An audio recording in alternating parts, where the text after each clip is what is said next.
உயிரோடு தமிழோடு இணைந்திருக்கிறீர்கள். ILC தமிழ் உயிரோடு தமிழில் அன்பர்களே, உலக நகர்வுகள் நிகழ்ச்சி இணைந்திருக்கிறீர்கள். உலக நகர்வுகள் நிகழ்ச்சியில் பிரித்தானியாவிலிருந்து போரியல் ஆய்வாளர் அரசவர்கள் இணைகின்றார். வணக்கம் அரசவர்களே. வணக்கம் நானே. அனைத்துலக உயிரோடு தமிழ் உறவுகளுக்கு அன்பு வணக்கம். இன்னொரு உலக நகர்வுகள் நிகழ்ச்சி இணைந்திருக்கின்றோம். தொடர்ந்து ஈரான், இஸ்ரேல், அமெரிக்காவுக்கு இடையிலான போர் பேச்சுவார்த்தை 14 அம்ச கோரிக்கைகள் தொடர்பான விடயங்களை பார்க்கலாம். ஈரானிடமிருந்து பதில் வரும் என்று வழி மீது விழிவைத்து காத்திருந்தார்கள். பதில் கிடைத்ததா என்ன என்று கூறுங்கள். தற்போதுதான் பிரேக்கிங் நியூஸ் என்று போட்டிருக்கிறார்கள். ஈரான் பதிலை அனுப்பி இருக்கிறது. அதாவது இந்த போரை முடிவுக்கு கொண்டு வருவதற்கான தனது தீர்மானத்தை ஈரான் அனுப்பி இருக்கிறது என்று கூறியிருக்கிறார்கள். ஆனால் அது என்ன வகையான பதிலை ஈரான் அனுப்பி இருக்கிறது என்று இதுவரையில் தெரியவில்லை. நான் நினைக்கிறேன் இனித்தான் அது தொடர்பான விடயங்கள் தெரிய வரும் என்று. அதே சமயம் ட்ரம்ப் கூறியிருக்கின்றார், ஈரான் தொடர்ந்து தங்களுடன் விளையாடி கொண்டிருப்பதாக ட்ரம்ப் கூறியிருக்கின்றார். அது 47 வருடங்களாக ஈரான் அதைத்தான் செய்கிறது என்ற தொடர்பில் ட்ரம்ப் கருத்து தெரிவித்திருக்கின்றார். மார்கோ ரூபியோ கூட உங்களுக்கு தெரியும், நேற்று தெரிவித்திருந்தார் 24 மணி நேரத்துக்கு ஈரான் பதிலை தாங்கள் எதிர்பார்ப்பதாக கூறியிருந்தார். அதே சமயம் ட்ரம்பும் கூறியிருந்தார், தாங்கள் ஈரான் பதில் விரைவில் கிடைக்கும் என்று. ஆனால் ஈரான் என்ன பதிலை கொடுத்திருக்கிறது என்பது தொடர்பாக எந்தவித தகவல்களும் இப்போதைக்கு வெளியில் வரவில்லை. அமெரிக்காவை பொறுத்தவரையில் இப்ப யூகோவ் என்ற அந்த கருத்து கணிப்பு நிறுவனம் நடத்திய ஆய்வுகளில் கிட்டத்தட்ட 62% அமெரிக்கர்கள் ஈரானுடனான போரில் அமெரிக்கா தோற்று விட்டதாக நம்புவதாகவும், அதே நேரத்தில் 13% பேர் மட்டுமே அமெரிக்கா போரில் வென்றதாக நம்புவதாகவும் தெரிவித்திருக்கிறது. அதே சமயம் நீங்கள் பார்த்தீர்கள் என்று சொன்னால், இந்த ப்ரொஃபசர் டேவிட் கிப்ஸ் என்றவர் அரிசோனா பல்கலைக்கழகத்தின் அமெரிக்காவின் ஃபாரின் பாலிசி ஸ்காலரா இருக்கிறார். அவர் கூறியிருக்கின்றார், அதாவது 2 போர்கள் அமெரிக்கா மேற்கொண்ட, அதாவது உக்ரைன் போர், மற்றது மேற்காசியாவில் இடம்பெற்ற ஈரான் போர், இந்த 2 போரும் அமெரிக்காவின் மேலாண்மையை முறித்து விட்டதாகவும், இதிலிருந்து அமெரிக்கா இனி சபை பண்ண முடியாது என்றும் கூறியிருக்கின்றார். அதாவது அமெரிக்காவை பொறுத்தவரையில் இந்த இஸ்ரேல் அணு ஆயுதத்தை பயன்படுத்தினால் கூட அமெரிக்காவால் தடுக்க முடியாத நிலையில் இருப்பதாகவும், ஆனால் இஸ்ரேல் அணு ஆயுதத்தை பயன்படுத்துமா இல்லையான்றது கூட தங்களுக்கு இப்போது சொல்ல தெரியாது என்றும் அவர் கூறியிருக்கின்றார். அதாவது அமெரிக்கா இப்போது போரை நிறுத்தினால் கூட அது ஈரான் வென்றதாகத்தான் முடியும் என்று தெரிவித்திருக்கிறார்.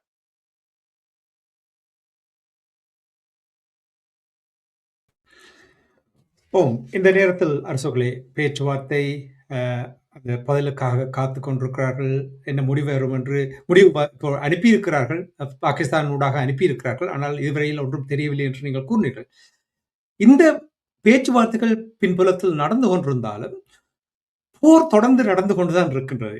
நீங்கள் பார்த்தீர்கள் என்றால் தாக்குதல்கள் தொடர்ந்து நடந்து கொண்டேதான் இருக்கின்றது. இப்ப கப்பல் ஒன்று கூட எரிந்து கொண்டிருப்பதாக கூறுகிறார்கள். என்ன நிலைமை என்றதை கூறுவீர்களா? தொடர்ச்சியாக இருதரப்பும் தாக்கி கொண்டிருக்கிறார்கள். அமெரிக்கா தொடர்ச்சியாக ஈரான், உங்களுக்கு தெரியும், நேற்று நாங்கள் பேசியிருந்தோம் 3 கப்பல்கள், இன்று வரையிலும், அதாவது நேற்று அந்த 3 பிறகு 4 கப்பல்களை அமெரிக்கா தொடர்ச்சியாக தாக்கி இருக்கிறது. சிலவற்றை ஈரானின் கடற்பகுதிக்குள் வைத்து கூட தாக்கி இருக்கின்றது நீண்ட தூர ஏவுகணைகளால். ஈரான் இப்போது கூறியிருக்கின்றது, இனியும் அமெரிக்காவின் தாக்குதல்களை பொறுத்து கொள்ள முடியாது என்று கூறியிருக்கின்றது. அதே சமயம் ஈரானும் பதில் தாக்குதல்களை நடத்தி இருக்கின்றது. அதாவது துபாயின் ஐக்கிய அரபு அமீரகத்துக்கு அருகிலுள்ள கடற்கரை பகுதியில் ஒரு கப்பல் ஒன்று இன்று தீப்பிடித்து எரிந்து கொண்டிருப்பதை பார்க்கக்கூடியதாக இருக்கின்றது. ஆனால் காரணம் எதுவும் தெரியவில்லை என்று கூறுகிறார்கள். அதே சமயம் நீங்கள் பார்த்தீர்கள் என்று சொன்னால், இந்த ஐக்கிய அரபு அமீரகம் மீதும் மற்றது குவைத் மீதும் ஈரான் ஏவுகணை தாக்குதல், ஆளில்லாத விமானங்களின் தாக்குதல்களை நடத்தியதாக கூறப்படுகிறது. ஈராக்கின் குர்திஸ் படை அமைப்பினர் இருக்கின்ற பகுதிகள் மீது இன்றும் வெடிப்பதிர்வுகள் கேட்டுக்கொண்டிருக்கின்றன. ஏனென்றால் இப்ப ஒரு தகவல்கள் வந்திருக்கின்றது. குர்திஷ் அமைப்பினரை பலப்படுத்தி அவர்களுக்கான ஒரு தீர்வை கொடுத்து அவர்களை கொண்டு தாக்குதலை முடுக்கி விடுவதற்கான முயற்சிகளை அமெரிக்கா ஈடுபட்டு வருவதாக கூறப்படுகின்றது. எனவேதான் ஈரான் இப்போது திருப்பி மீண்டும் மீண்டும் குர்திஷ் அமைப்பினரை அவர்களின் தளங்களை குறிவைத்து தாக்கிக் கொண்டிருக்கின்றது. இந்த ஏபில் பகுதியில், ஈராக்கில் இருக்கின்ற ஏபில் பகுதியில் இன்று ஆளில்லாத தாக்குதல் விமானங்கள் மூலம் பல தாக்குதல்கள் இடம்பெற்றிருப்பதாக கூறப்படுகிறது. அதே நேரம் கத்தார் பாதுகாப்பு அமைச்சகத்தின் தகவல்களின் அடிப்படையில் அபுதாபியில் இருந்து வந்து கொண்டிருந்த ஒரு வர்த்தக சரக்கு கப்பல் ஞாயிற்றுக்கிழமை காலை மொசாஜித் துறைமுகத்துக்கு வடகிழக்கே கடல் எல்லைக்குள் இருந்த போது அதன் மீது அது ஒரு ட்ரோனினால் தாக்கப்பட்டதாகவும் கப்பலில் தீ விபத்து ஏற்பட்ட போதும் அது அங்கிருந்த பணியாளர்களுக்கு பாதிப்பு ஏற்படவில்லை என்றும் கூறியிருக்கின்றது. அதே நேரம் பைனான்சியல் டைம் என்ற நாளேடு தெரிவித்திருக்கின்றது, ஈரானிடம் ஏவுகணைகள் அல்லது டோபிட்டோ வகைகளை ஏவக்கூடிய 1000க்கு மேற்பட்ட ஆள் இல்லாத தாக்குதல் படகுகளும் 500 தொடக்கம் 1000 வரையிலான அதிவேக தாக்குதல் படகுகளும் இருப்பதாகவும், அந்த பதிப்பின்படி ஏவுகணைகள் மற்றும் ட்ரோன்களுடன் இணையும் போது இந்த படகுகள் இன்னும் ஆபத்தானவையாக மாறுகின்றன என்றும், ஏனெனில் அச்சுறுத்தல் மற்றும் நிச்சயமற்ற தன்மையை கப்பல் நிறுவனங்களை ஹார்முஸ் நீரிணை வழியாக செல்வதை தவிர்ப்பதற்கு அல்லது காப்புறுதி விகிதங்களை அதிகரிப்பதற்கு ஆன அச்சுறுத்தல்களை ஏற்படுத்துவதாகவும் கூறியிருக்கிறார்கள்.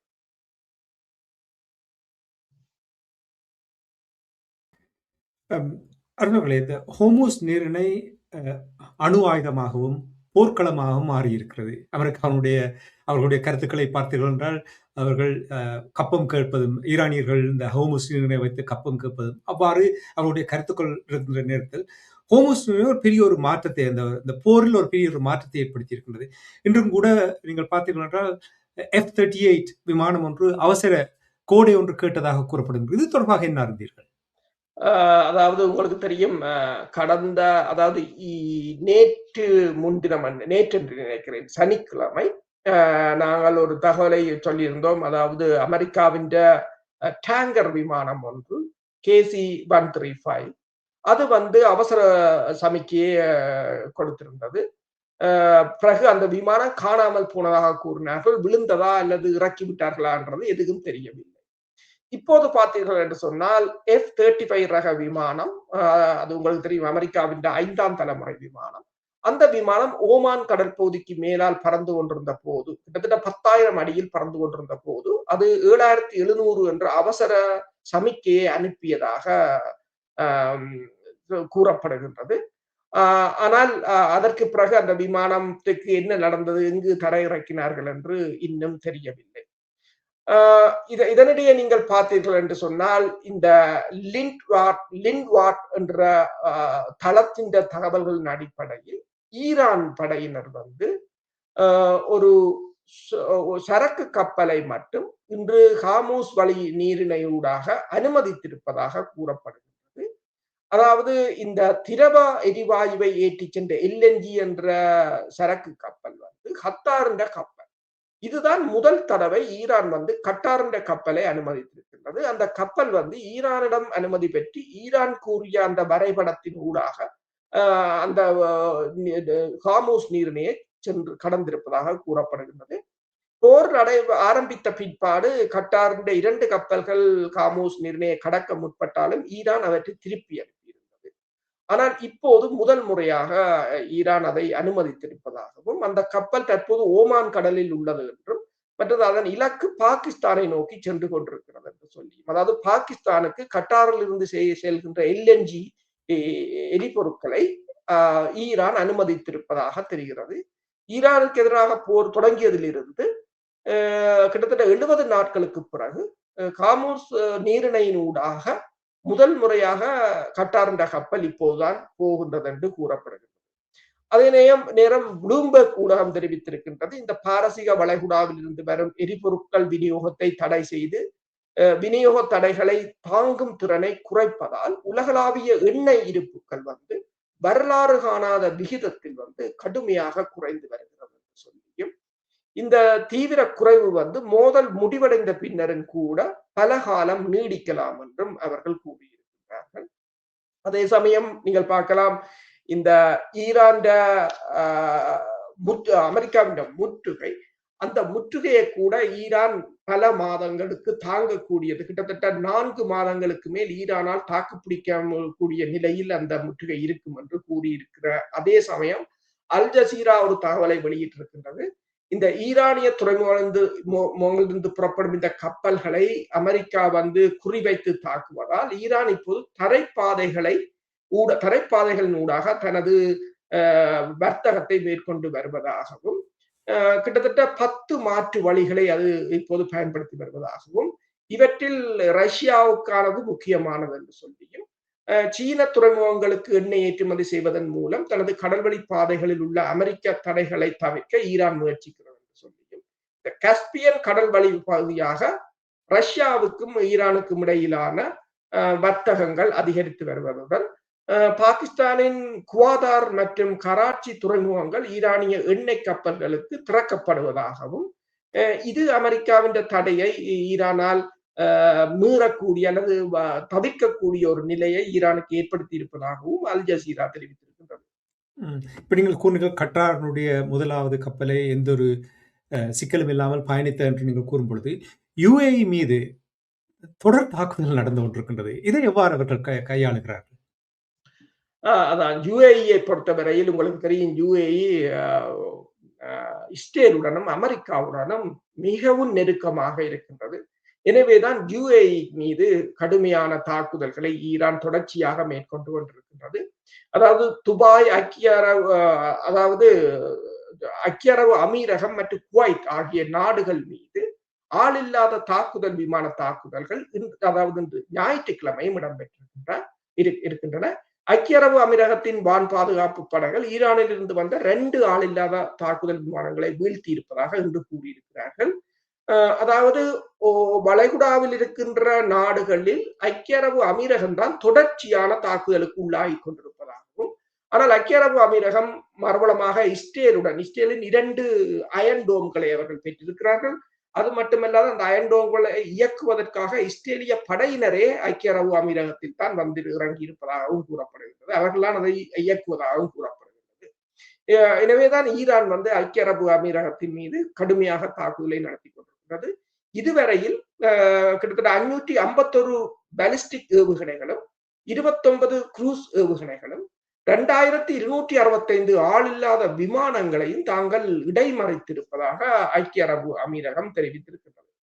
ஆனால் அதே சமயம் பார்த்தீர்கள் என்று சொன்னால், ஈரான் தேசிய பாதுகாப்பு மற்றும் வெளியுறவு கொள்கை ஆணையத்தின் பிரதிநிதியும் ஈரானின் உச்ச தலைவரின் ஆலோசகருமான இப்ராஹிம் ரொசாயி அவர் வந்து அமெரிக்காவை நோக்கி இன்று ஒரு எச்சரிக்கையை விடுத்திருப்பதாகவும், இன்றிலிருந்து எங்கள் நிதானம் முடிவுக்கு வருகிறது என்று சொல்லியும், எங்கள் கப்பல்களுக்கு எதிராக எந்த ஒரு ஆக்கிரமிப்புக்கும் அமெரிக்க கப்பல்கள் மற்றும் தளங்களுக்கு எதிரான உறுதியான பதிலடி கொடுக்கப்படும் என்று கூறியிருக்கிறார்கள்.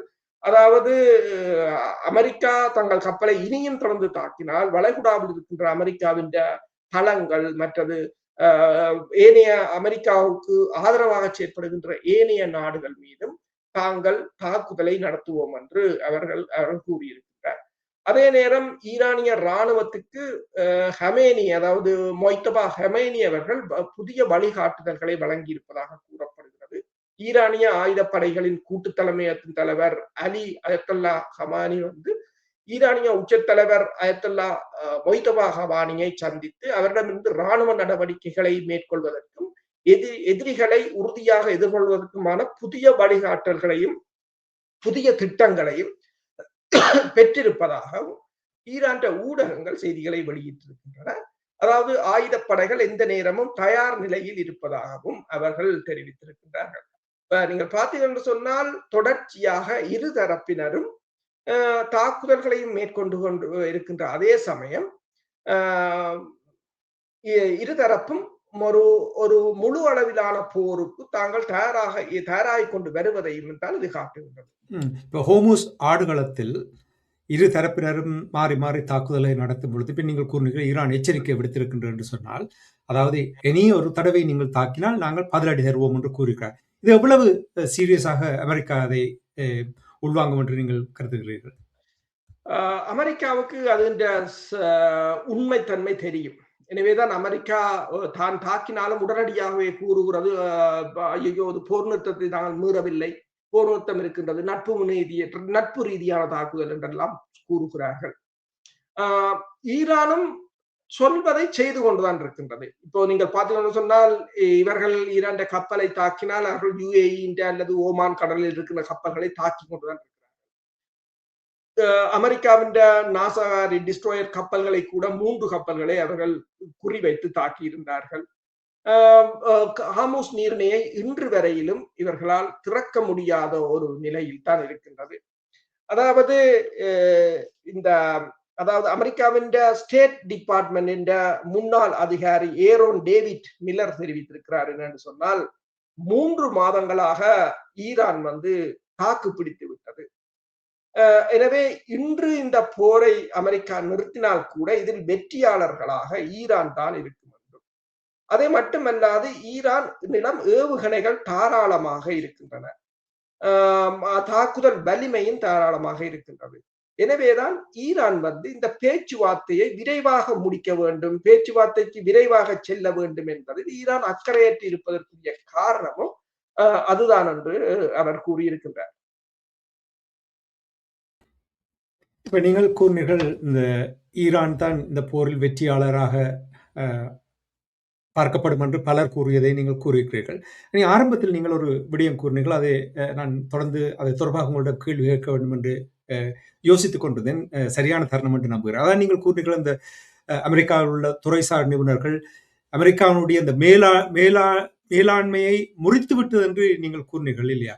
அப்பொழுது கூறும் பொழுது நான் யோசித்தேன், இப்போ கிட்டத்தட்ட ஒரு ஆண்டுகள் அல்லது 1.5 ஆண்டுகளாக இந்த உலக ஒழுங்கில் மாற்றங்கள் ஏற்பட்டிருக்கின்றது. இந்த மாற்றங்கள் ஊடாக இந்த பல்முனைவாக்கப்பட்டிருக்கின்றது. இப்ப பாருங்கள், இன்று கூட எக்வடோர் கொலம்பியாவோடு பிரச்சனைப்பட்டுக் கொண்டிருக்கிற நேரத்தில் அவர்களுக்குள் வரி ஏற்றுவதும் பேச்சுவார்த்தைகளும் நடந்து கொண்டிருக்கிறது. அப்படி பல நாடுகள் தனித்தனியாக முன்னர் போல் ஒரு குறிப்பிட்ட அமைப்புகளை சுத்தி திரியாமல் தங்கள் பாட்டில் தங்கள் நாடுகளுடைய நலன் கருதி செயல்பட தொடங்கி இருக்கிறார்கள் போல் தெரிகின்றது.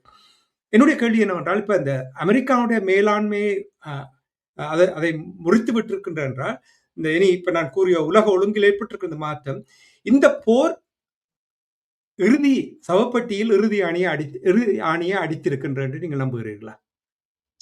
நீங்கள் சொல்வது போலதான். அதாவது உலக ஒழுங்கு மாறிவிட்டது. இப்போது அந்த ஈரான் போர் அமெரிக்காவின் வல்லாண்மையை கடுமையாக ஒரு கேள்விக்குறியாக்கி விட்டது.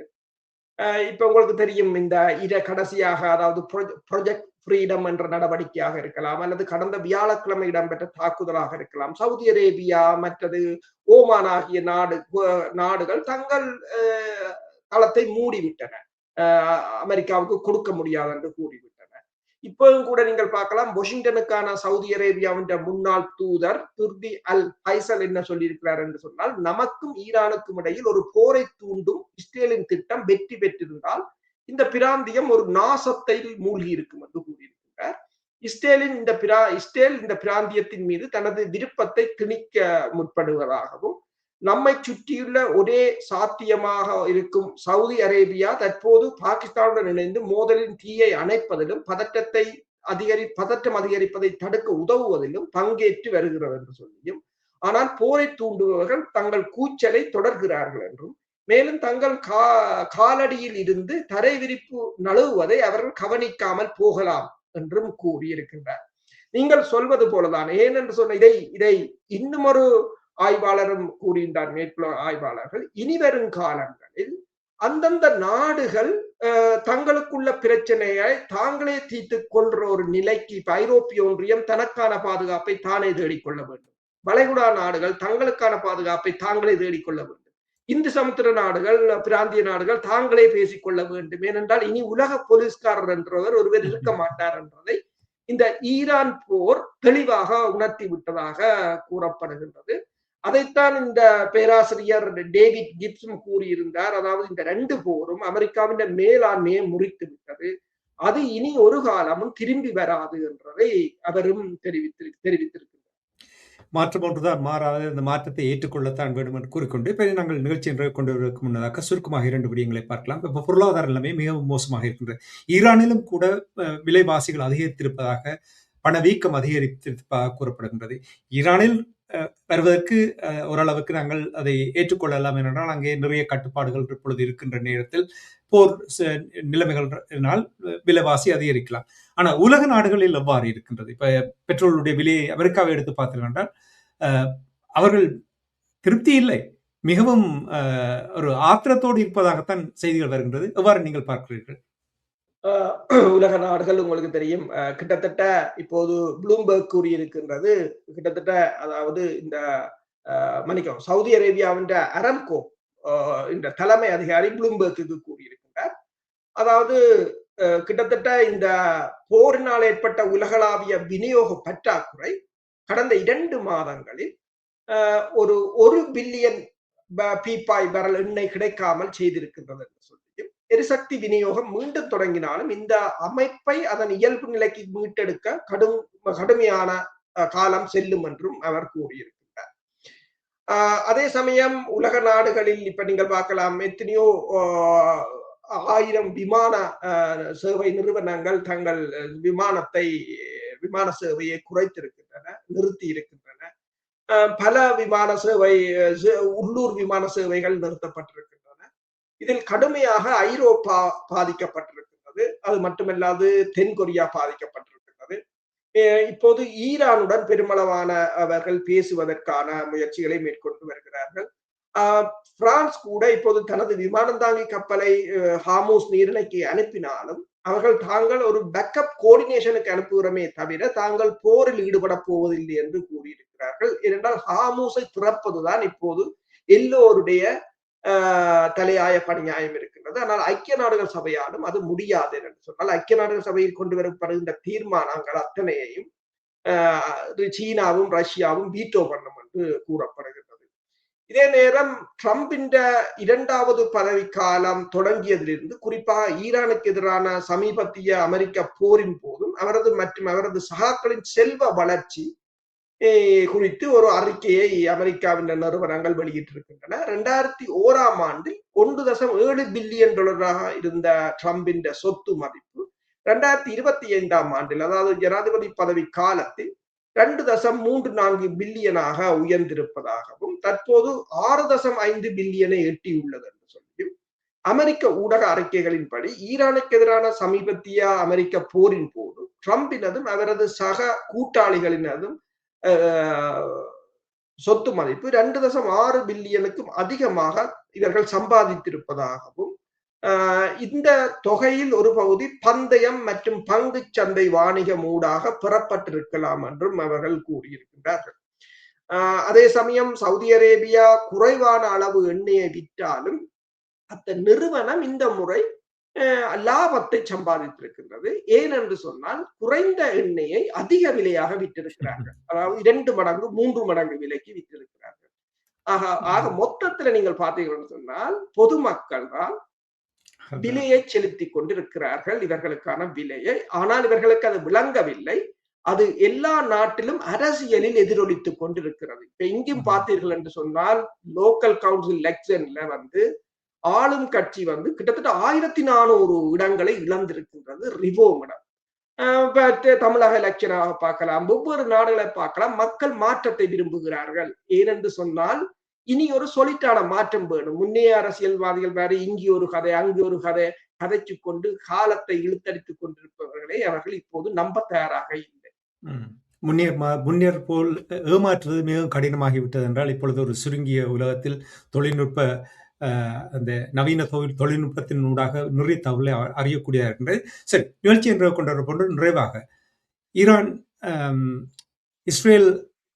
இஸ்ரேல் லெபனானுக்கு இடையிலான போர் நிறுத்தம், ஹிஸ்புல்லாக்களுடைய இந்த போர் நிறுத்தத்தினூடாக நிறைய தாக்குதல்கள் நடைபெற்றுக் கொண்டிருக்க, போர் நிறுத்தம் என்று கூறுகிறார்கள், ஆனால் தாக்குதல் நடைபெற்றிருக்கின்றது. இஸ்ரேல் தொடர்ச்சியாக கிராமங்களிலிருந்து மக்களை வெளியேறுமாறு அச்சுறுத்தல் நடத்தி கொண்டிருந்தார்கள். அதன் தொடர்ந்து லெபனான் நகரத்தின் மீது இஸ்ரேல் வான்வெளி தாக்குதல் நடத்தி இருக்கின்றது.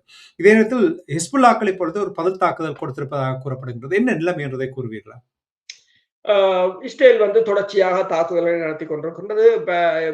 தென் லெபனானில் இருக்கின்ற வைத்திய நிலையங்கள் இன்று தாக்கியிருக்கிறார்கள். அதாவது ஞாயிற்றுக்கிழமை அதில் ஒரு மருத்துவர் கொல்லப்பட்டதாகவும் மேலும் பலர் காயமடைந்ததாகவும் கூறப்படுகின்றது. அதே நேரம் ஈரான் மீதான தாக்குதல்களுக்கு ஆதரவளிப்பதற்காக ஈராக்கினுள் ஒரு இரகசியமான இராணுவ தளம் ஒன்றை இஸ்ரேல் உருவாக்கி வருவதாக கூறப்படுகிறது. சவுதி அரேபியாவின் இளவரசர் சுல்தான் விமான நிலையத்தில் இருந்து புறப்பட்ட அமெரிக்காவின் E-11A BANCN என்ற விமானம் வந்து ஈராக் பாலைவனத்தில் உள்ள அல் நுஹிப் என்ற இடத்தில் 4 நாட்களுக்கு முன்னர் இறங்கி இருப்பதாகவும் கூறப்படுகின்றது. அதே நேரம் ஹிஸ்புல்லாக்களும் வந்து இஸ்ரேலுக்கு எதிரான தங்கள் FPV என்ற ஃபைபர் ஆப்டிக்ஸ் ட்ரோன்களை அதிக அளவில் பயன்படுத்தி கொண்டிருக்கிறார்கள். நேற்றும் நீங்களும் அந்த டேங்குகள் மீது அவர்கள் மேற்கொண்ட தாக்குதலில் டேங்கில் இருந்து அவர்கள் இறங்கி ஓடுவதை பார்க்கக்கூடியதாக இருந்தது. இன்று இஸ்ரேலின் அயன் டோம் என்ற ஏவுகணை தொகுதியை இன்று தாக்கி இருக்கிறார்கள். இதுதான் முதல் தடவையாக அயன் டோமை அவர்கள் இந்த FPV ட்ரோனினால் தாக்கியிருப்பது. அதே சமயம் இஸ்ரேலின் அகண்ட இஸ்ரேல் என்ற திட்டத்தின் அடிப்படையில் லெபனான் மற்றும் சிரியாவை இஸ்ரேல் குறிவைக்கிறது என்று சொல்லியும் இஸ்ரேலிய ஆட்சியின் விரிவாக்க திட்டம் குறித்து எச்சரித்த ஹிஸ்புல்லாவின்